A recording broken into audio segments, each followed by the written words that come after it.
This is my fourth video in my module on graphing systems of inequalities, in which we're going to focus on the dreaded application situation, which is actually why we should be learning to do these things in the first place. But we're going to take a look at some nutritional analysis here and come up with a set of possible solutions that would make all of our criteria happy that say we need for a specific diet. Okay, so let's start with this. When we talk about linear inequalities in the first place, in my last few videos you've heard me use the word constraint, but a constraint is something that is kind of like an extreme value for a set of feasible answers, okay?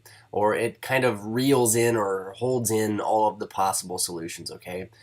So when we talk about constraints for a system here, we need to develop them ourselves based upon what our kind of criteria are, what our outcomes, intended outcomes are, okay? So let's go ahead and read through this situation here and talk about what we would consider to be the constraints of this given situation. So we say the liquid portion of, say, a patient's diet is to provide at least, I'm going to go ahead and underline a few things here as we go through this, at least 300 calories.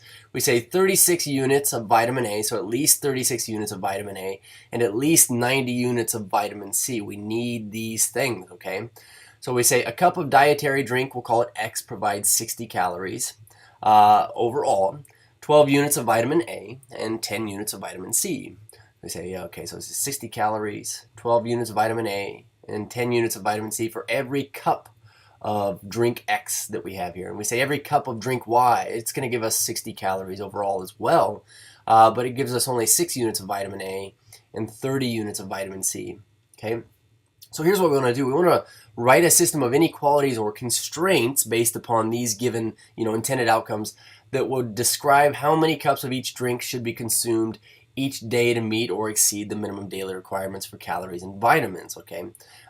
So once we develop these constraints, we'll go ahead and graph the feasible region and talk about, well, what's so special about all the points in the feasible region? But let's consider this here. There are many different possible situations. It might be that, I have to drink like 100 cups of X and 100 cups of Y. That would certainly give us, like at least 300 calories and at least 36 units of vitamin A and at least 90 units of vitamin C. But, we could probably come up with a easier solution than just saying, well, probably 100 cups of each or 50 cups of each. What are all the possible solutions that would satisfy everybody here? Okay, so we're going to start with this. We always need to start by defining what our variables are here. And I made it a little bit easier here. I call these like drink X and drink Y. But these are the two drinks that we're considering. We say, all right, we want to write a system of inequalities that describes how many cups of each drink should be consumed each day. So, that's what we're looking for here. Let's start with this. We say let X equal the number of cups of drink X. Okay, this is what we're going to define X as being. We say Y is the number of cups of drink Y. Okay, so we have our two variables here that we happen to be working with. And so since we've defined them, what we can do is we can start relating them. Whenever you're in a word problem type of situation like this, or you're developing a system, one thing I would encourage you to do is, match up units. And what I mean by units is if you were to look back at the original situation, things like this says calories on it. We also have like calories and calories here. So like maybe these three calories values go together. Or we could say like vitamin A, 36 units of vitamin A total, 12 units of vitamin A here, 6 units of vitamin A. Those are likely going to go together. And we also have, like units for vitamin C. Vitamin C, vitamin C, vitamin C. And so what I would encourage you to consider is this.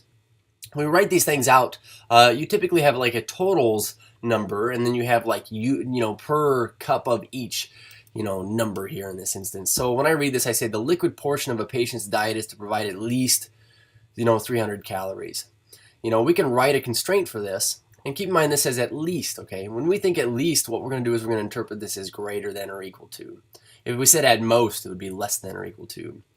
But this first constraint, it would look something like this. We know this. A cup of dietary drink X provides 60 calories overall. A cup of dietary drink Y provides 60 calories overall. We need at least 300 calories.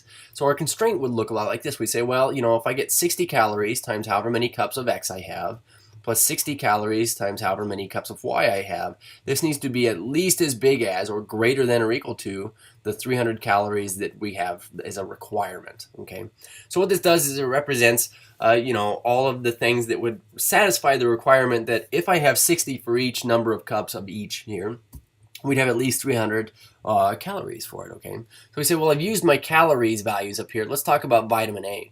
We say, well, 12 units of vitamin A times however many cups of drink X here, plus 6 units of vitamin A times however many cups of this. This has to be at least 36 units of vitamin A. So we say at least 36, okay? And then our last one here comes from our vitamin C numbers here. We notice that total's number here is 90. That'll go on the right.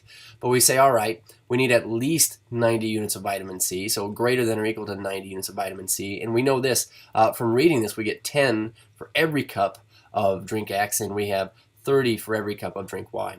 So what we want to do is we want to graph the constraints of this system.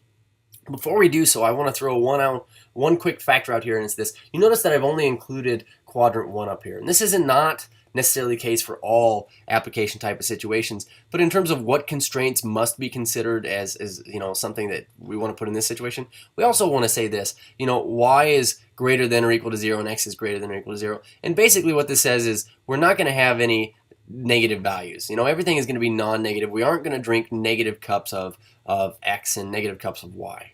Okay. So we're going to go ahead and make the graph of this. The interesting thing is, if I ask people to graph this, a lot of people, they are inclined to put them in slope-intercept form, and I try to discourage them as much as possible from putting in slope-intercept form. If they're already in standard form like this, what we'll do is, let's just go ahead and solve for their intercepts.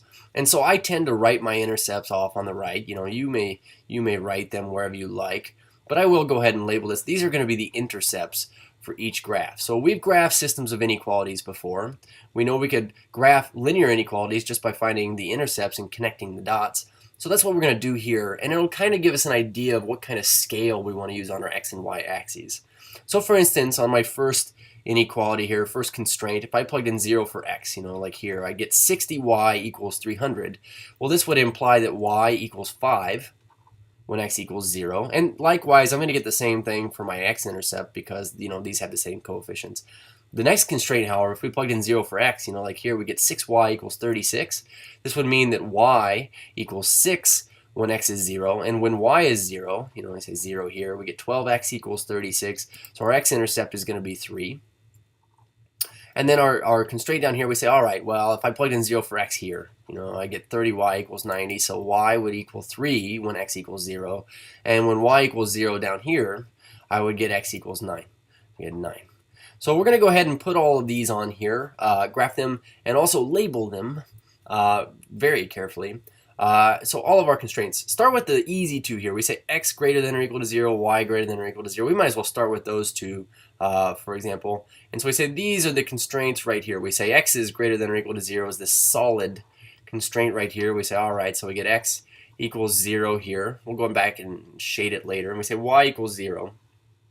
If we were to graph the equation associated with it, do a little bit at a time here, we would get y equals 0 would go here. Then we're going to go back and we're going to put on our intercepts for each constraint individually. So we say the first one had intercepts at 5 and 5 here. So up 5, 3, 4, 5. So our first constraint is this guy here, and then we'll go over 5 here. And it would be a solid line. And we're going to go ahead and label this line. We say, okay, so this is 10x, this is 60x plus 60y equals 300. That's this constraint here. Now our next constraint had a y-intercept of 6, right here, but an x-intercept of 3, so right here. And so when we connect this one out with a solid line, she looks like this here. Wonderful. We're going to label her. We say 12x plus 6y equals 36.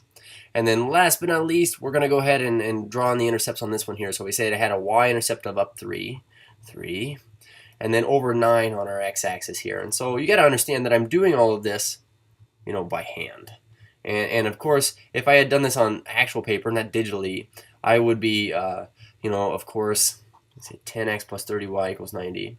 I'd be using a straight edge, okay, to get this as accurate as possible. But now we need to shade all of our constraints here. Start with the easy two. If I were to shade these, x greater than or equal to 0, y greater than or equal to 0, these constraints basically say, look, we're going to stick to quadrant 1. You're not going to have any negative cups of x and negative cups of y, which is what this graph is really showing us here. And then we can test a point on these other three constraints. And the nice thing is this, 0, 0 does not lie on any of these other constraints. So if we were to test 0, 0 in them all, the nice thing about not putting these in slope-intercept form is that when you plug in 0, 0 on the left here, you actually get, for instance, on the first one here, we get 60 times 0 plus 60 times 0 is greater than or equal to 300. In other words, we get 0 is greater than or equal to 300, which is it's false. It's not a true statement. But if we go ahead and check all of these here, if we were to plug in 0, 0 on the left of all of these, one could easily see that you get like 0 is greater than or equal to 300. That's false. 0 is greater than or equal to 36. That's false. 0 is greater than or equal to 90. That's false. All of these constraints are going to shade outward. Okay, so we're going to, we could put on our arrows up here. But what we were looking for was the feasible, or is the feasible region. If we shade out, out, out, out, out. You could see how if you were just actually just shading this willy-nilly, it'd be hard to see where everything's at. But we get this unbounded feasible region. So it's all, all this stuff out here. These would be all the combinations of x and y that would satisfy our initial conditions. What we're in search of in this case, and it's not that we have to find them, but I also want to find the vertices of the feasible region. So you say, well, where are the vertices? Actually, we need to be careful. Where are these vertices? So we'll switch out our colors here. Why don't we go to maybe a darker green? We say, well, where would the vertices of this feasible region be? We have several. As a matter of fact, we have one right here. We have one right here. We have a vertex right here and a vertex down here. Okay, so not a bad idea, but I often encourage people to kind of outline the corners of your feasible region here. So we'd get this little configuration right here. It's our feasible region. Would be everything, and this is kind of my border here. And so if we wanted to find these, points here, the good news is this: some of them are kind of obvious to us. Like, for example, this one here was like 9, 0, because we had found the intercepts. And also, this guy up here, we'd say this is the point 0, 6.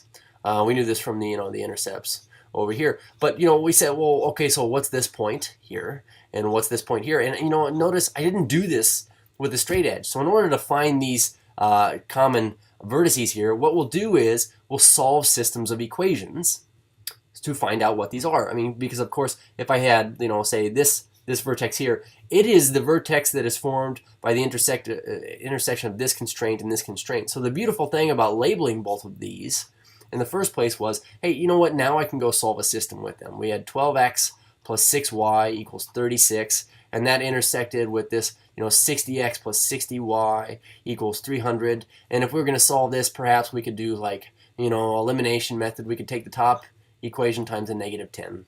And so we'd end up with this here. We get a negative 120x. We get a negative 60y. And if I took this times a negative 10, it'd be negative 360. And so when I sum these two equations here, I get my y's to cancel out.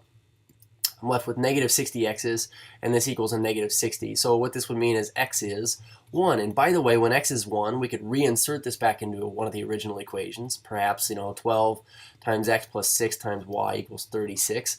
And we end up with this statement. Say, well, x is 1. We get 12 plus 6y equals 36. Subtracting 12 from both sides, we get 6y equals 24. And so this would imply that y equals 4. So what this means is we've just determined that this is the point 1, 4 right here. So we'll go down here and label this as 1, 4. And to find this one right here, I say, well, I don't know, how would I find this? I noticed that it's the intersection of these two constraints that I took the time to label. That's why we labeled them in the first place. So we'd say this is the we'll put this down here and try to write small. We say the intersection of 60x plus 60y equals 300. That's this constraint here. And also, we'd say, well, this constraint here, this was 10x plus 30y equals 9. Not 9, 9d. Pardon me.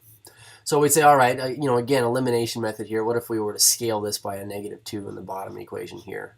We would get this, a new system here. We say 60x plus 60y equals 300. we'd get down here negative 20 x's. We would also get negative 60 y's, and this would equal negative 180.